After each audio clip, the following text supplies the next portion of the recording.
A woman stands alone in a parking lot, her wrists being twisted behind her back, her cheek pressed against the hood of a police cruiser, a knee digging into her spine. Officers are laughing. One of them sneers, "Nobody's coming to help you, sweetheart." Her badge is inside her blazer, the one they have not let her reach for. Her appointment letter is in her briefcase, the one they knock to the ground. She lets them finish. She lets them think they have won. And then, in a voice so calm it sounds like a death sentence, she says 7 words that will end 4 careers before sunset. The city of Falls had never elected a black mayor before Thomas Reed took office. It had never had a female fire chief. It had certainly never had a black woman running its police department. So when Mayor Reed signed the appointment papers naming Elena Vargas as chief of police one quiet morning, his communications director warned him, "Don't make a big announcement. Let her get settled first. Let them get used to her before they know who she is." Thomas Reed had been in politics long enough to know bad advice when he heard it. He took it anyway. The press release went out at the end of the week with a single-paragraph biography and a stock photo of her from her time as deputy superintendent in Cincinnati. By the following week, most of the local papers had buried it on page 6. By midweek, most of the rank-and-file officers at Falls PD still had not processed the fact that their new commander was a woman in her early 50s, with many years in law enforcement, 2 master's degrees, and a record of rooting out corruption so thorough that 3 different cities had hired her specifically to clean house. Chief Elena Vargas knew exactly what she was walking into. She had done her homework on Falls the way a surgeon studies an X-ray before making the first incision, methodically, without emotion, with clinical precision. She knew about the civil rights lawsuits. She knew about the pattern of excessive force complaints that went nowhere. She knew about Deputy Chief Reginald Thornton, who had been running the department on an interim basis, and who had sent 3 separate letters to the mayor's office suggesting with escalating boldness that an internal candidate should be promoted. She knew that he had already told his lieutenants the job was his. She knew that when she walked through those precinct doors, she would not be welcomed. What she did not plan for, what no amount of preparation could fully account for, was what happened on the morning she arrived. She had driven herself from the hotel where she had been staying, not wanting to make a scene by arriving with a motorcade or city escort. She wore a charcoal blazer over a burgundy blouse, dark slacks, her credentials badge tucked inside her inner pocket. Her appointment letter, officially stamped and signed by both the mayor and the city council chair, was in the leather briefcase she carried in her left hand. Her cell phone was in her blazer pocket. She had not yet been issued her department vehicle, her command credentials, or her department-issued identification because the HR processing that was supposed to happen over the weekend had inexplicably not been completed. She would later learn that this was not an accident. She parked in the visitor section of the department's surface lot. The executive spaces near the building entrance were reserved and marked, and she did not want to start her first morning with a territorial parking dispute. She was several feet from the front door when she heard boots behind her moving fast. Hey, stop right there." She turned. 2 officers, one tall, red-faced, maybe in his mid-30s, with the kind of jaw that suggested he had never in his life been told no. His name tag read Harlan. The other was shorter, thick-necked, with pale blue eyes that did not hold anything warm. His tag read Pierce, and she recognized the name immediately because Sergeant Nolan Pierce's excessive force complaint file was one of the first she had read when reviewing departmental records from Cincinnati. Sergeant Nolan Pierce had many use-of-force complaints over several years. Many. And he still had his badge. "This lot is restricted," Officer Derek Harlan said. "You can't park here." "I parked in Visitor," she said. She kept her voice level. "I'm here to... Let me see some ID. I'd like to reach into my..." "Keep your hands where I can see them." Pierce had moved to her left and his hand was already on his belt, not on his weapon, but close. Chief Elena Vargas had spent many years in law enforcement. She had trained in de-escalation, in crisis intervention, in tactical psychology. She understood in her bones what was happening. This was a performance. Someone had tipped them off that she was coming, and someone had told them she would not yet have her official department credentials processed. They were going to squeeze every second of this that they could. She made a decision in that fraction of a moment. She would let it happen. She would let them show themselves completely, because whatever they did in the next minute would be on the department's own parking lot cameras whose footage fed directly to a server she had specifically requested access to as part of her pre-appointment security review. She was already building her case. "I'll need to reach inside my blazer," she said calmly. "My credentials." "Get your hands up now." Officer Derek Harlan grabbed her arm first. That was the moment. The precise, documented, time-stamped moment that would define the remainder of his career and haunt him every single day for the rest of his life. He grabbed her arm and yanked it upward and behind her back with a force that was, by any departmental standard, excessive for a woman who had not resisted, had not threatened, had not run, had not raised her voice. The briefcase dropped from her hand and hit the asphalt with a crack that split the morning air. Pierce stepped in from the left and shoved her forward. Not a firm redirect, not a controlled escort, but a shove, and her cheek made contact with the hood of a parked cruiser.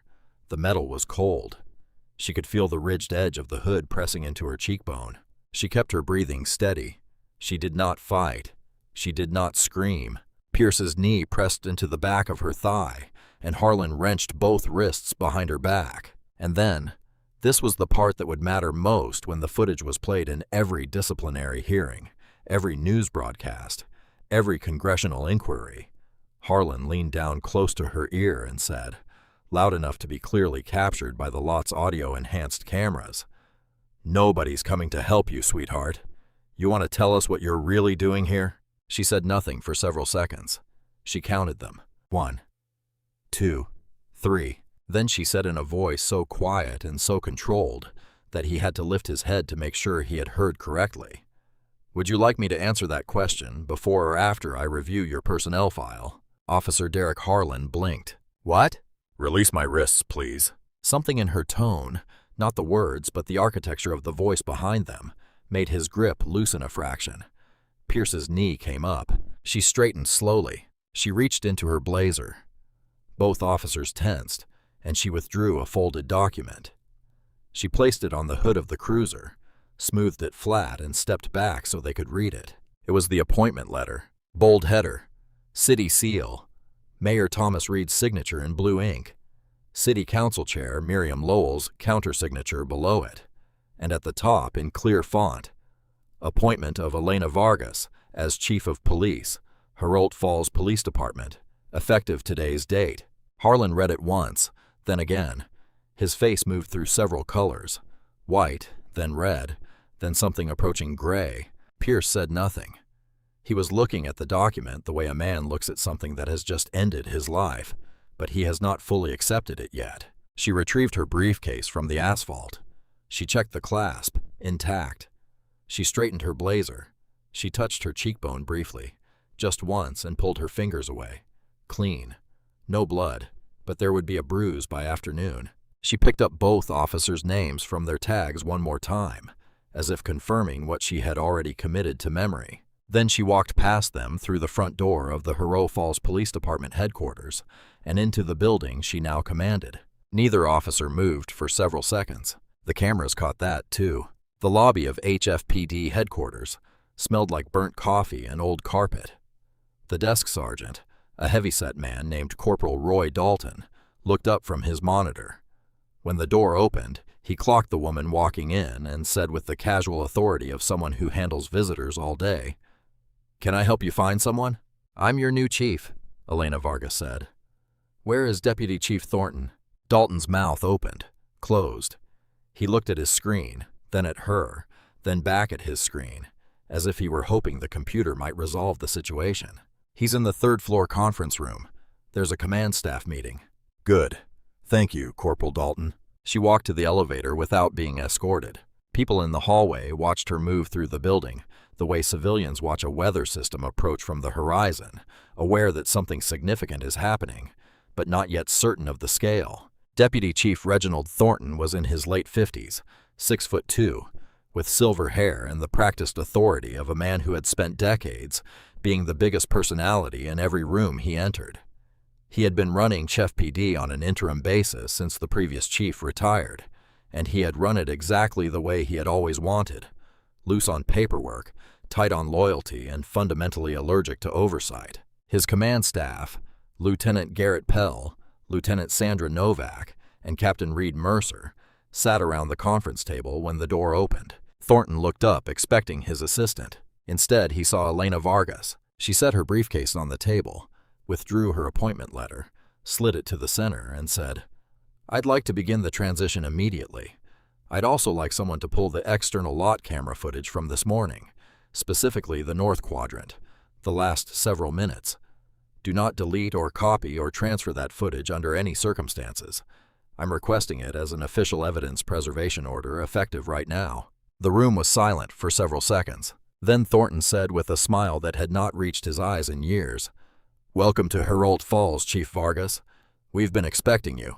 The lie sat in the room like smoke. What happened next happened fast, and it happened on multiple fronts simultaneously, because Elena Vargas had not arrived at Chief PD headquarters without a strategy. While she was walking through the front door, 3 other things were already in motion. Her attorney, Lena Okoro, was parked 2 blocks away with a copy of the camera footage preservation request already filed with the city's IT department. The mayor's chief of staff had been alerted via text message the moment she arrived, and a reporter named Kira Brennan from the Herald Falls Tribune, who had been tipped off anonymously the previous week about what might happen that morning, was sitting in a coffee shop across the street with a long lens pointed at the parking lot.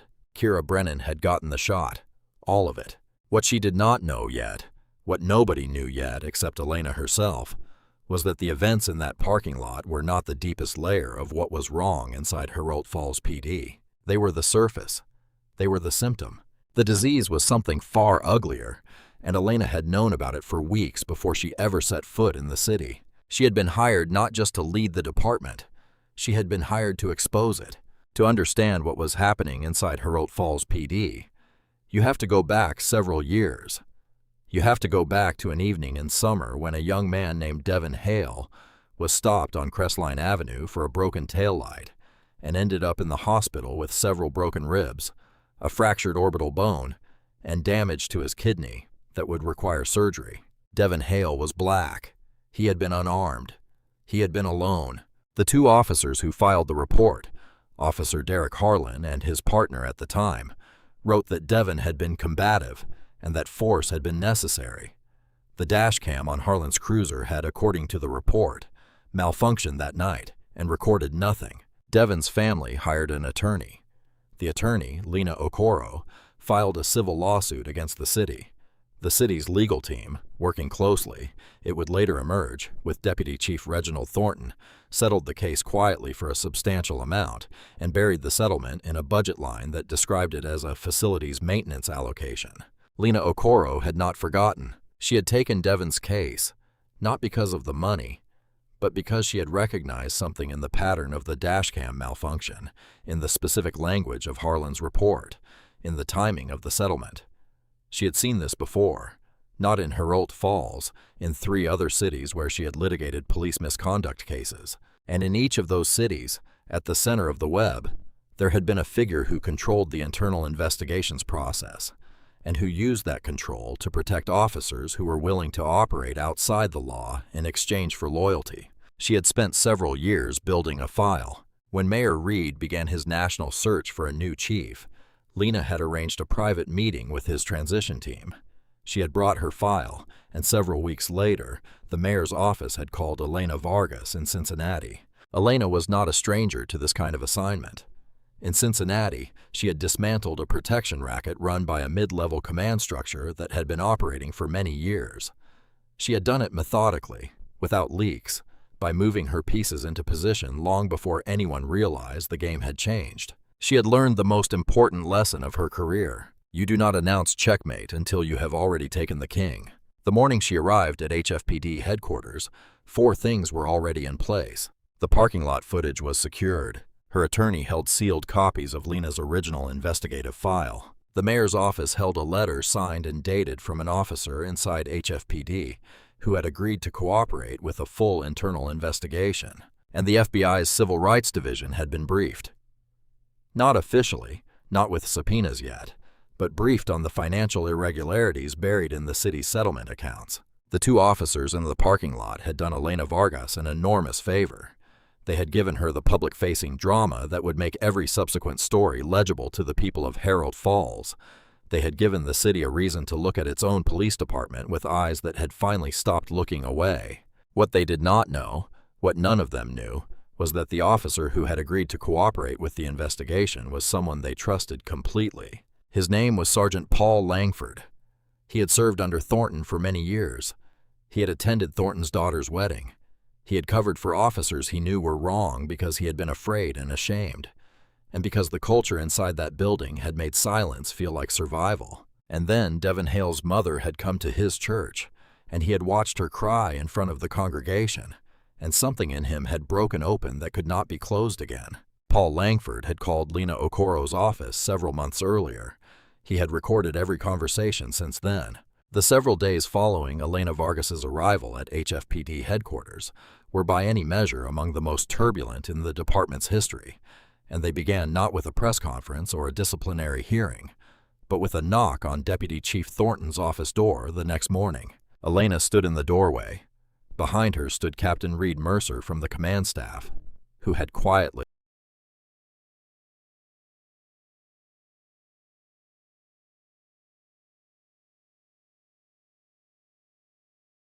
and without anyone noticing agreed to cooperate the previous afternoon, after Elena spent several minutes in his office, showing him exactly how much documentation she already had. "Reginald," Elena said. She had not asked him to call her by her first name. "I need your access codes for the Internal Affairs database." Thornton leaned back in his chair. He was a man who had spent decades mastering the art of appearing unhurried. "Those are restricted to the Chief of Police." "Yes, I know. Your access codes, please. I also need the physical keys to the evidence room on sub-level 2, the annex, not the main room. I understand you have copies." Thornton went very still. The annex evidence room? He knew she would not know about the annex evidence room unless someone on the inside had told her. His eyes moved just a flicker to Mercer standing behind her. "I'd like to call the city attorney's office before—" "You're welcome to do that," Elena said. "You're also welcome to read the preservation order I filed yesterday with the city IT department, which has already secured the records I'll be reviewing. I'd suggest you contact the city attorney quickly, Reginald, for your own benefit." She did not raise her voice. She did not threaten. She simply stated facts with the precision of a person who had already won and was now engaged in the administrative work of cataloging the victory. By midday, Thornton had placed a call to his own attorney. By early afternoon, Officer Derek Harlan and Sergeant Nolan Pierce had been placed on administrative leave pending a use-of-force investigation stemming from the parking lot incident, an investigation that Elena had personally initiated that morning and assigned to an external review officer brought in from the state attorney's office. By mid-afternoon, Kira Brennan's story ran in the Tribune under the headline, "New Police Chief Assaulted by Own Officers Before First Day Even Started." The story included Kira's photographs. The photographs were not ambiguous. They showed, in stark morning light, a woman in a charcoal blazer with her face pressed against a police cruiser hood by two uniformed officers. They showed the moment she straightened and handed them the letter. They showed Harlan's face as he read it, and that face, captured in perfect focus and natural light, told a story all by itself. The story was shared tens of thousands of times in the first several hours. By evening, it had reached national outlets. MSNBC ran a segment. CNN had a panel. The department's public affairs officer, who had been hired by Thornton and was loyal to Thornton, and was, at that precise moment, frantically trying to reach Thornton by phone, released a statement calling the parking lot incident a miscommunication, and noting that the officers had no means of identifying the new chief before she produced her documentation. Elena saw the statement. She did not comment on it publicly. She was still in the building in what was now officially her office, reviewing evidence room manifests with Sergeant Paul Langford and a state investigator named Elena Fitch, who had driven up from the Capitol that afternoon at Elena's request. What they found in the annex evidence room would take weeks to fully document, but in the first several hours of examination, they identified many cases in which physical evidence had been improperly stored, mislabeled, or in at least several instances removed entirely from the chain of custody. Several of those cases involved use of force complaints against officers whose names appeared repeatedly throughout Lena Okoro's file. Several of those cases were criminal prosecutions in which the defendant had been convicted and was currently incarcerated. Several people were in prison, partly on the basis of evidence that had been tampered with. That was the sentence that made Elena Fitch go quiet for a long moment before she picked up her phone and made a call she described only as unavoidable. In storytelling, karma is often depicted as a sudden reversal, a lightning bolt, a door slamming, a moment of theatrical cosmic justice. The reality is usually more procedural.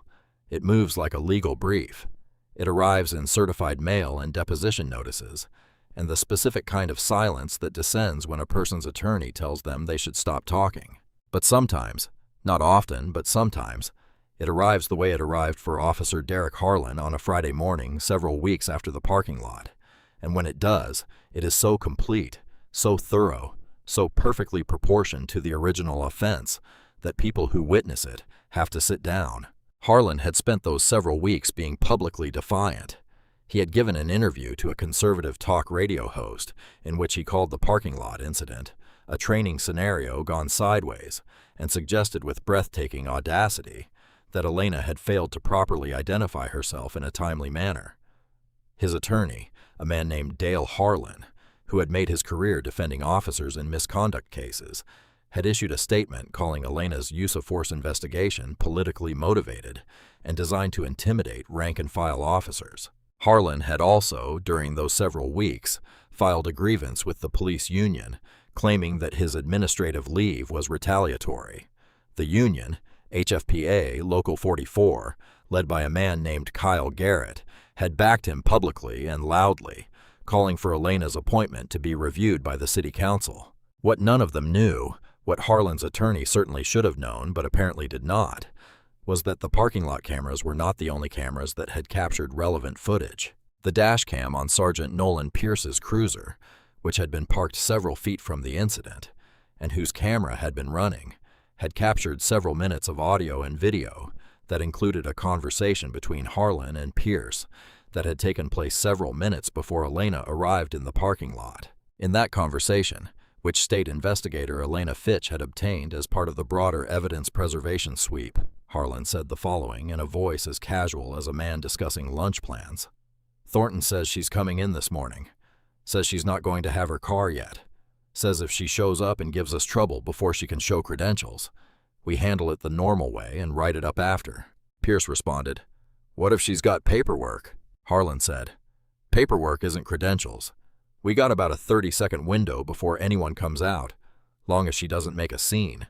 The conversation lasted several more minutes and contained several additional statements that, when read aloud in the disciplinary hearing that November, produced a complete and total silence in the room.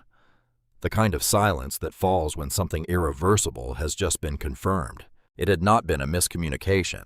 It had been a planned, coordinated, command-approved assault on the incoming chief of police, organized by a deputy chief who had ordered it because he wanted her to either be intimidated into deference or provoked into a response that could be used against her. Reginald Thornton had made a catastrophic miscalculation.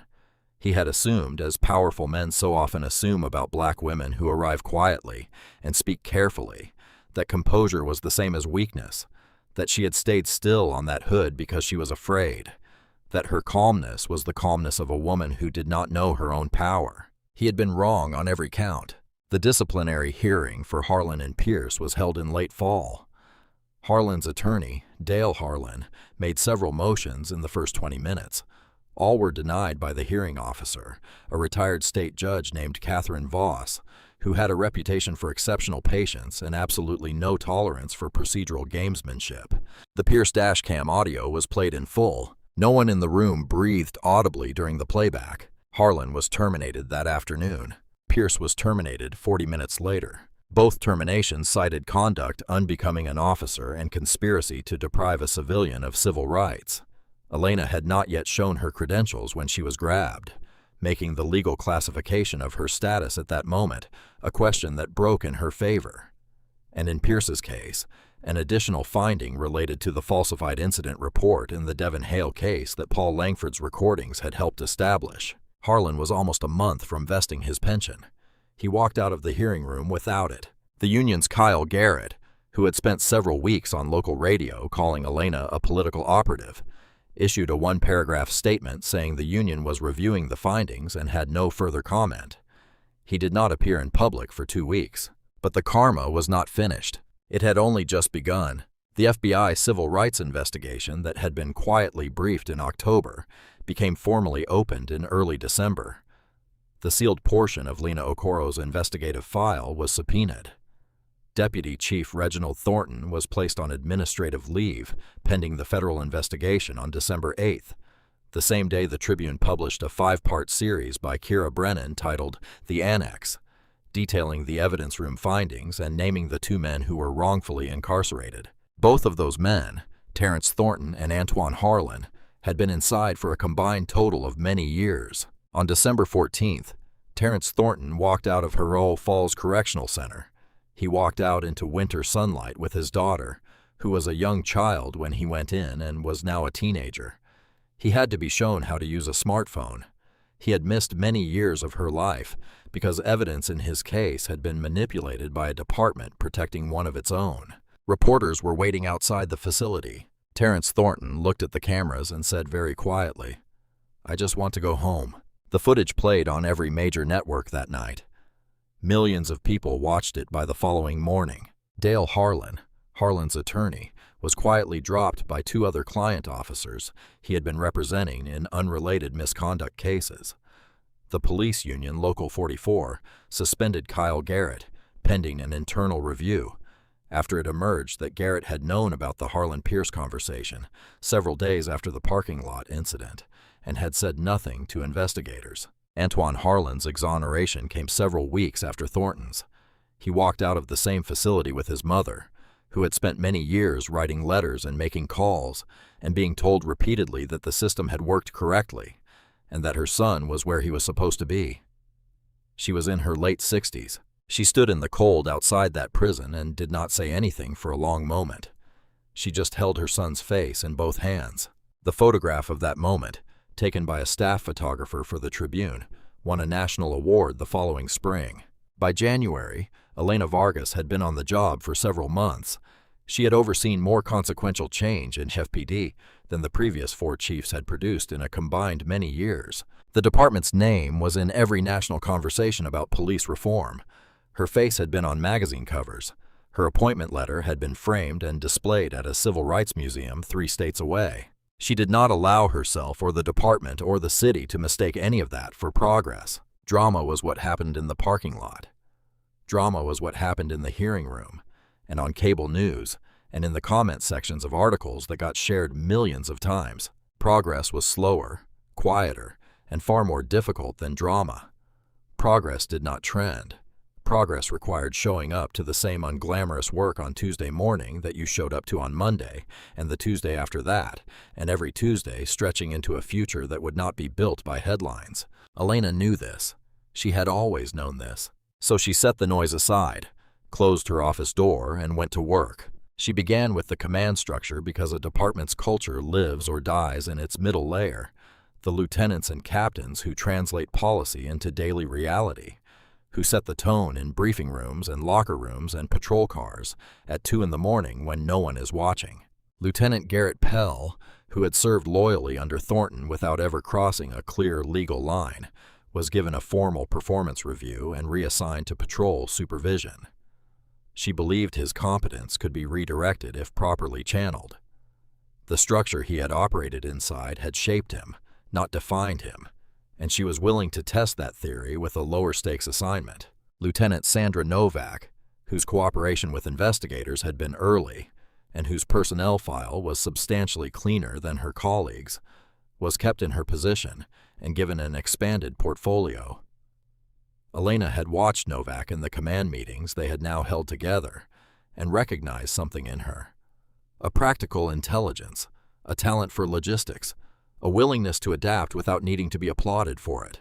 Captain Reed Mercer, who had made the decision to cooperate on that very first afternoon, when Elena laid her documentation across his desk, was acknowledged for that decision in the way that mattered most to a man like Mercer, quietly, specifically in the language of his annual evaluation, where the words would affect his pension calculations, and no camera would ever capture them. She then turned to the broader cultural architecture of the department, the parts that could not be fixed with personnel decisions alone, because personnel decisions only changed who was doing the job, not the conditions under which the job was done. She brought in an outside firm to conduct a full audit of use-of-force policies, training protocols, and complaint processing procedures. She hired a civilian oversight coordinator, Dr. Yvonne Pratt, a criminologist from the State University who had spent many years studying police accountability frameworks, and gave her an office on the second floor with full access to complaint data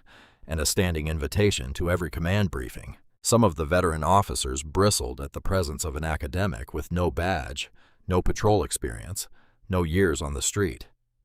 Elena heard the grumbling and did not address it directly. She simply ensured that Dr. Pratt had everything she needed to do her work, and she waited for the work to speak. She restructured the Internal Affairs Unit entirely, separating it from command oversight and placing it under a direct reporting line to her office alone. She implemented body camera requirements for all patrol officers with a policy so specific about activation and non-activation conditions that there were almost no interpretive gray areas left. Every officer who asked why she was being so precise received the same answer: because gray areas are where abuse hides. Then, on one afternoon in the third week of January, there was a knock on her office door. Devin Hale came in slowly, using the cane he had needed since the surgery on his kidney. He was in his mid-20s. He had been in his early 20s on the night Derek Harlan and his partner stopped him on Crestline Avenue for a broken taillight. He had lost his job during his recovery. He had spent a year and a half trying to rebuild a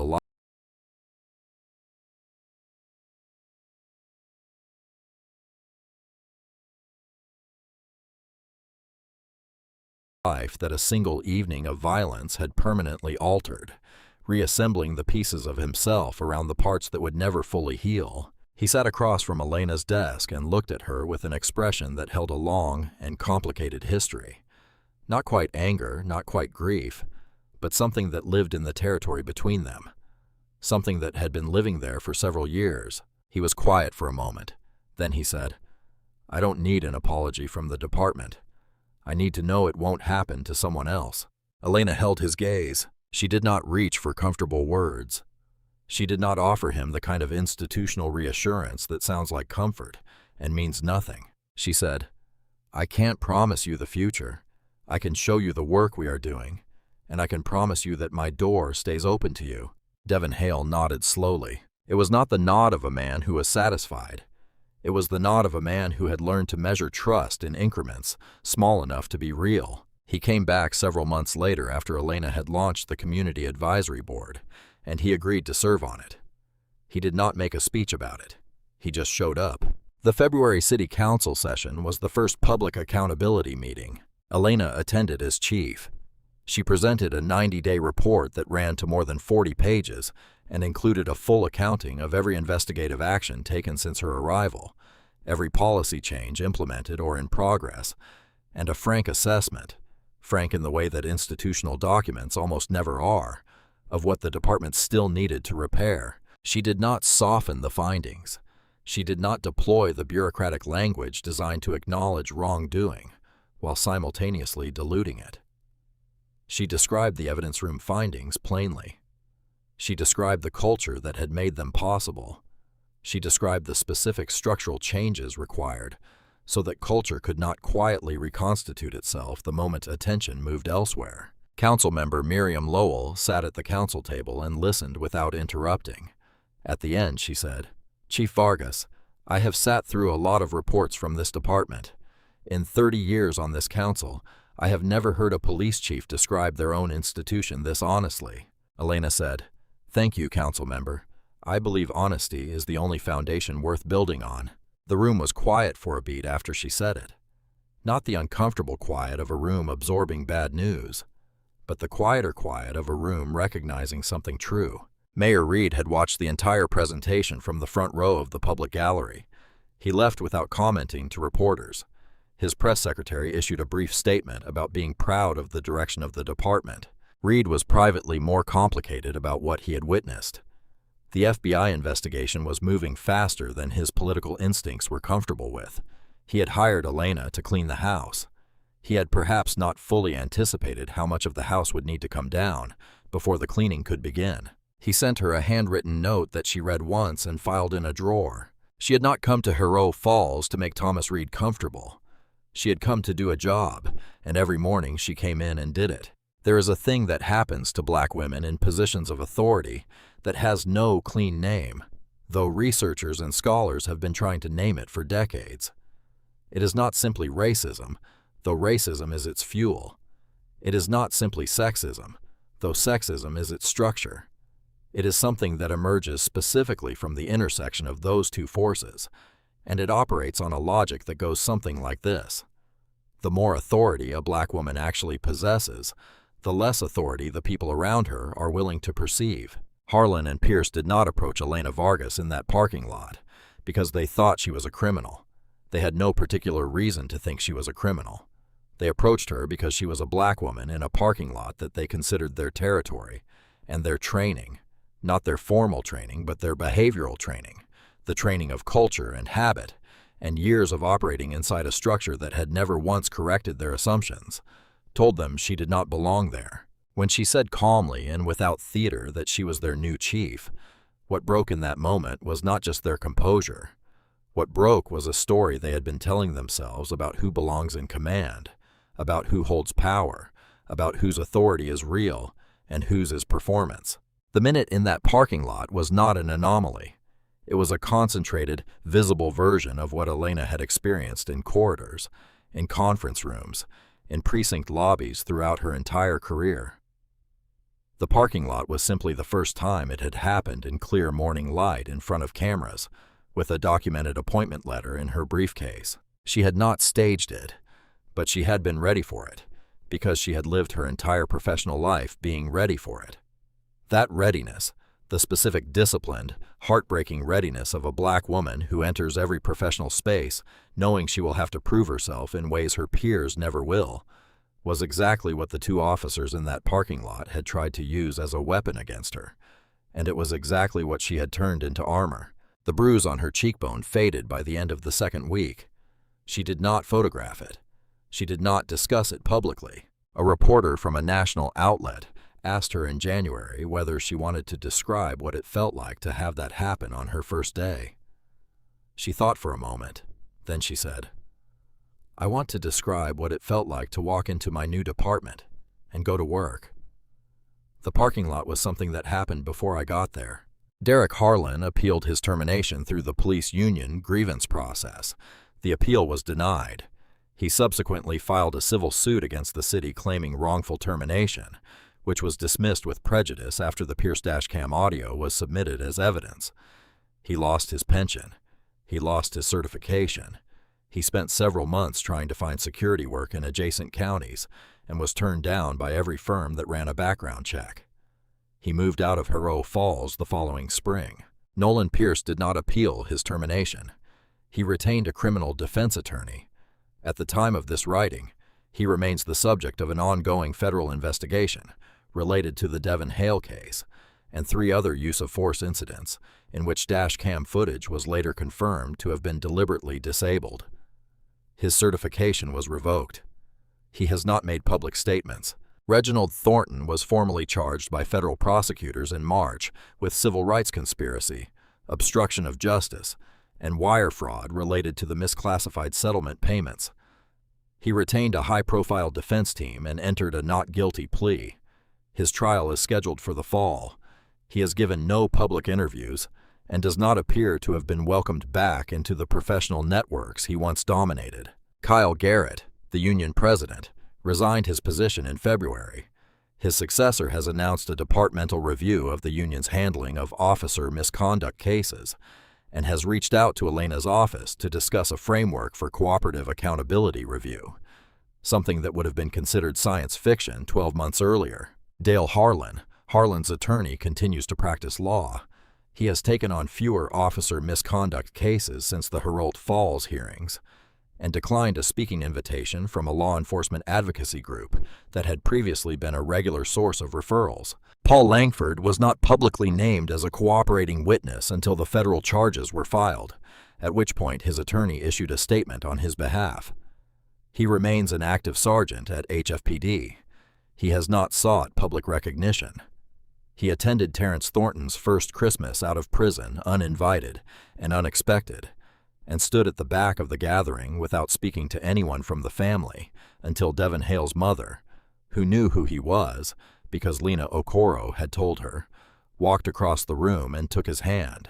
Lena Okoro continues to practice law. She filed 2 additional civil suits on behalf of Antoine Harlan and Terrence Thornton against the city.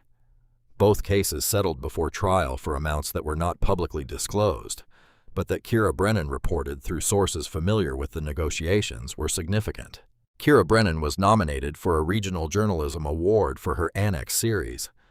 She declined the nomination on the basis that the story was too recent and ongoing for awards consideration, which was the kind of principled refusal that made other journalists feel briefly embarrassed about their own careers. Dr. Yvonne Pratt, the Civilian Oversight Coordinator, published her first quarterly report in April. It ran to over 60 pages. It contained 11 specific policy recommendations. Elena implemented 7 of them immediately, tabled 3 pending budget review, and publicly disagreed with 1, explaining her reasoning in a 2-page response that she published alongside the report on the department's website. She disagreed with it because she had many years of operational experience the data did not capture, and she said so. Dr. Pratt said the response was exactly the kind of engaged accountability she hoped to find. Devin Hale serves on the Community Advisory Board. He is studying for his paralegal certification. He still uses the cane. Terrence Thornton is living with his daughter and her family in the east part of Herald Falls. He is, by his own account, still adjusting.